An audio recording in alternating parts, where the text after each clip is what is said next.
Welcome back everyone to another episode on our Kenshi gang playthrough. It's your boy Cool Kid Croc here as always, and quickly I just wanted to say thank you for all the support on a series. I usually do this at the end of a video, but I wanted to do it at the start for this one. You guys have been doing insane with the numbers. Again, lots of views, lots of subs, I love it, it's awesome, I'll keep it up and I'll keep trying to entertain you guys with these videos consistently. Currently we're set up in the Sten Desert, and we've been fighting with the Sheks a lot over their territory. I didn't want to pay the land tax as there's really no point. At this point, it's been like 1 or 2 weeks of struggling, but the gang's really strong now. The main goal in today's video is going to be all about setting up the remaining things we need at the base, along with giving a certain someone some unique arms. Like, I'm sure you guys know who, it's fucking Beep. That's a thumbnail and the title. We're doing that at like 6 or 7 minutes into the video. At Bad Guy City, I placed down a market stall with a small chest in it. I did this as this is a great way to make some money at your base without ever having to leave it. A lot of these Sheks that we've been slaying and fighting usually leave really nice weapons which sell for around like 700 to 1,000 cats. So now we could pick them up and then put them in this little chest and people traveling by will buy them. Meanwhile, B01, Zagan, and Toro were traveling through the border zone in order to get to a way station. They would stop to pick on some wandering slavers and any bandits they would find on the way, since these three are easily the strongest units in the group other than Chompy. Don't get me wrong, Chompy is really strong, like he's one of the top guys in our series, but his health ends up holding him back once he does get overwhelmed or does get a few heavy hits landed on him. But once making it to the way station, the three were able to buy engineering research. If you didn't catch the last video, well, you're probably lucky. It was a hell of a time trying to get what I needed done. Like, I was trying to set up a repair bed, since the repair bed at our way station doesn't work due to there not being enough power. So now we're going to be able to build one over at Bad Guy City, and this is going to save us a lot of time and money in the long run. On the way back, the three gangsters stopped to take on about 20 to 30 different dust bandits, and even though they were greatly outnumbered, the three gangsters just dominated the battlefield, sending dusty limbs flying down the hill. Turns out at the end of this battle, this was an entire camp of dust bandits that we had killed, and since we're really strong now, I know we should probably go to the dust bandit hideout one of these days to take down the Dust King. Now before the gangsters got back home, a group of Sheks arrived to try to take over the city once again. And even though our strongest gangsters weren't there and we had all of our sort of weaker gangsters, we were still able to hold our own with the settlers and the mercs that we had to protect the outpost. At this point, we're not nearly having as hard of a time against these groups of Sheks, with only a few people going down instead of a whole group or everyone. This gives us more chances to loot even more weapons that we could put into our market stall, so we'd keep making money off of these battles. The gangsters arrived home and we could start researching the skeleton repair bed, and after finishing the research, I placed down a blueprint.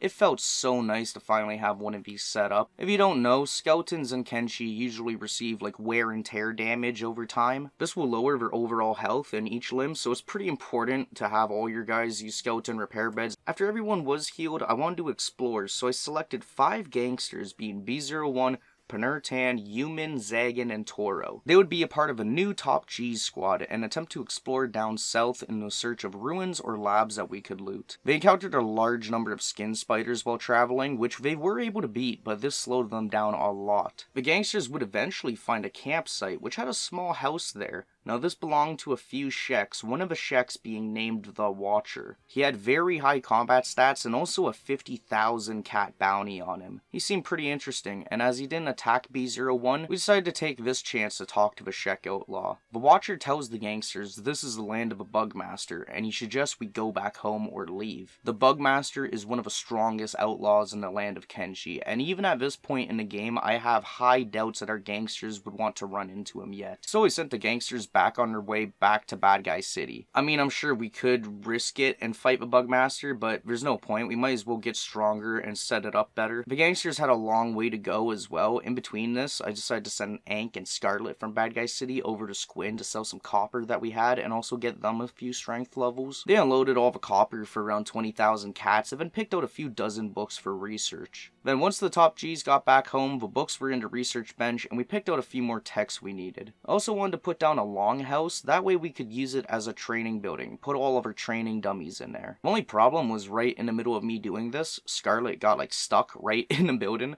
I couldn't pick her up or do anything, so I tried to do Shift F12. That caused the game to crash.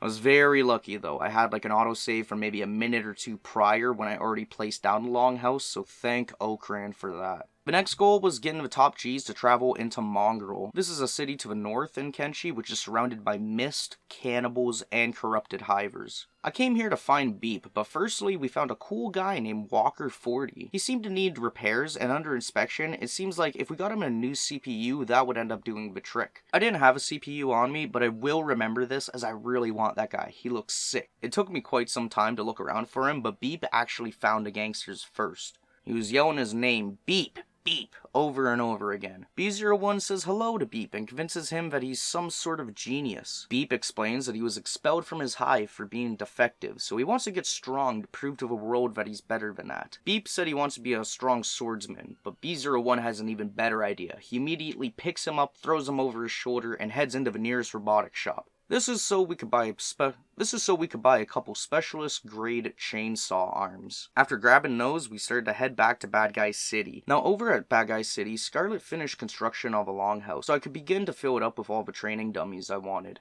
I have a mod that lets me train most skills to around 70, which might piss off some people cause they're whack. Listen, I got a full-time job and a life. If you want me to spend hundreds of hours making a Kenshi series and training melee attack and doing all this stuff, you're gonna need to drop a sub, like the video, comment, sacrifice your firstborn son, and keep pushing my content to get me out of the hood. This will save me a lot of time, and most characters will only level up to around 50 before it starts to take weeks to get to level 70. Moving forward, on day 52, the top G's got stuck on some terrain, which had us lose quite a bit of time. I had to guide them around this magical barrier bullshit in order to get back on track, which I really hate doing. It's just one of the things in Kenshi. I had Ank doing runs during this so we could get all the materials we needed to build the training dummies and all the training stations we needed at Bad Guy City. But of course, halfway back to Bad Guy City, he got jumped by a bunch of dust bandits and was knocked out, so I had to send a top G's over to him to heal him and escort Ank back to Bad Guy City. Once we could start to finish all the builds and complete our training room, Beep would be staying home to work on training, as all of his stats were at basically level 1 or level 0. I have the top G's load up on some iron so they can make some money and strength levels on their way to Squin. Now Beep was slowly but surely getting some of his stats up, but a huge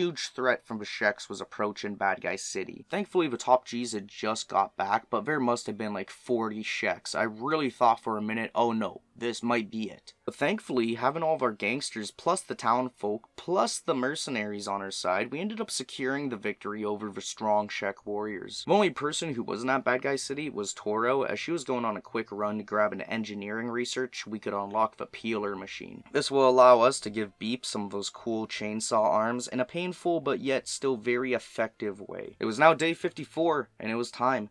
B01 went to the training room with Zagan and Toro, and together they would watch Beep have his arms and legs shredded off of his body. Now this is actually some great toughness XP training. Like Beep got up to like level 20 or so toughness by the end of this. You know, put some hair on his chest, build some character. After all 4 limbs were gone, B01 picked Beep back up and observed the gross stick-like limbs that were detached from his body and lying near the peeler machine. Beep was now just a torso. He couldn't really do anything other than crawl, you know, be on the ground, be a loser, so it was time to make him Cyber Beep. I attached the chainsaw arms and was fucking pumped. Just looked sick. Beep's gonna fuck up somebody.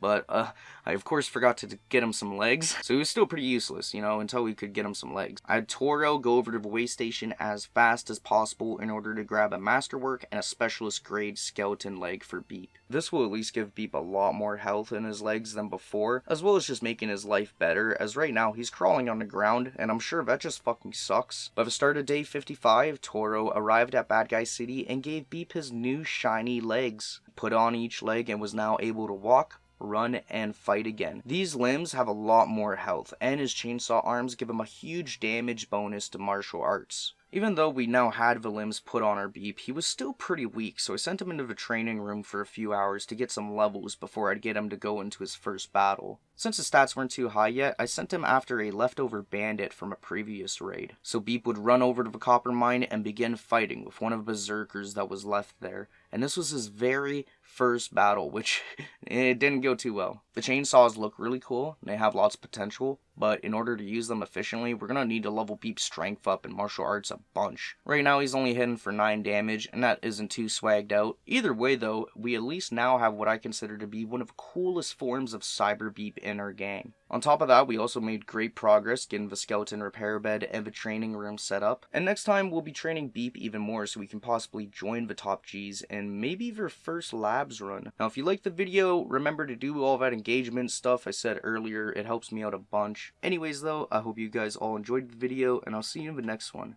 Peace.